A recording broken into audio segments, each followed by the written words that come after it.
তো কি অবস্থা আপনাদের?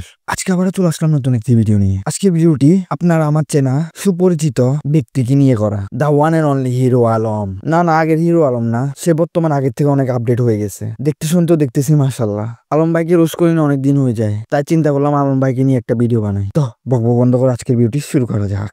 জান, happy Valentine day. I love you.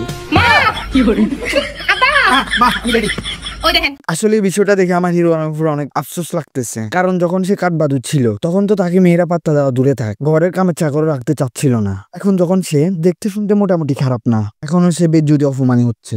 আসলে আলম ভাই কিছু করে না, ছেলেদের লাইফটা এরকম। বড্ড লেটেস্ট রিয়ারেতে বড্ড সিমসাম, যে মূলকে পারা কিস লেগে যায় জ্যাম। তোমার মতো আগুন পোলা দেখি নাই তো। এই মহিলাটা মনে হয় চোখে সমস্যা আছে। কোন দিক দিয়ে আলম বাইরে আগুন পোলা লাগতেছে? আমি তো দেখতেছি যারা কাজু খায় তাদের শরীরে ওনার থেকে ভালো আছে, দেখতেও তাদেরকে ভালো লাগে। একটু আগে সুনাম করছি, তার মানে এটা না যে ওনাকে অনেক হ্যান্ডসাম লাগে। আর বোন মনে হয় তো চোখে সমস্যা আছে, গিয়ে ভালো একটা গুরুর ডাক্তার দেখায়। আমি একটা গান গাই, আমি খুব ভালো গান গাইতে পারি। ও আচ্ছা ঠিক আছে, এগুলা কি কইতেছে? এই পাগলের গান আমরা শুনবো।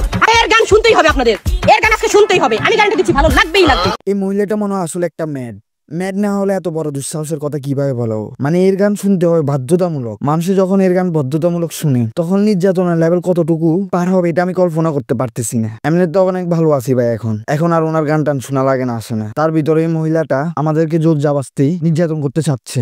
মা দেখতে কিছু দিয়ে গান সব দে। হ্যাঁ রনি, হ্যাঁ হ্যাঁ হ্যাঁ। এই যে সব টাকা তোমার, যত টাকা আছে সব টাকা আমি তোমারে বিয়ে করতে চাই। নষ্ট আলম ভাই এখনো ভালো হলেন না। আগে নষ্ট ক্যারেক্টারে থেকে গেল আপনার। আপনি পরিবর্তন হন বা না হন, কাঠুয়া থাকেন আর মুরগি চোর থাকেন, যেটাই থাকেন, আপনার নারীর প্রতি লোভটা এখনো কমলো না। আর কমবে বা কেমনে? ভদ্র মহিলাটা যে ড্রেস গায়ে দিয়ে আসছে, যে করে কথা বলা স্বাভাবিক। কি ব্যাপার, আমার লক্ষ্মী বউটা কান্না করতেছে কেন? এই বাড়িতে আমাকে তোমার মতো করে ভালোবাসার মতো আর কেউ নেই, সবাই শুধু কষ্ট দিয়ে কথা বলে। আরে পাগল, কেউ ভালো না বাসলে কি হবে? আমি তো তোমাকে ভালোবাসি। দেখতেছি তো এত ভালোবাসা দিছ যে অত শরীর স্বাস্থ্যতে পরিপূর্ণ আছে, আর তুই দিন বা দিন চুষা আম হচ্ছিস। আমের চুষার পর যে অবস্থা হয় ওটার থেকে অতরক হয়ে যাচ্ছিস দিন বা দিন। মানুষকে খুশি রাখার পরে নিজের দিকে একটু খেয়াল রাখিস। বোকা চোদা হিরো আলম। তুমি ওকে মারতে পারলে রিয়া? কেন পারবো না, কেন পারবো না? সুন্দর চেহারা হইলে কি মেয়ে পটানো যায় নাকি? কি ভাবছেন এই সুন্দর চেহারা দিয়ে আমাকে পটায় ফেলবেন? পারবেন না আপনি।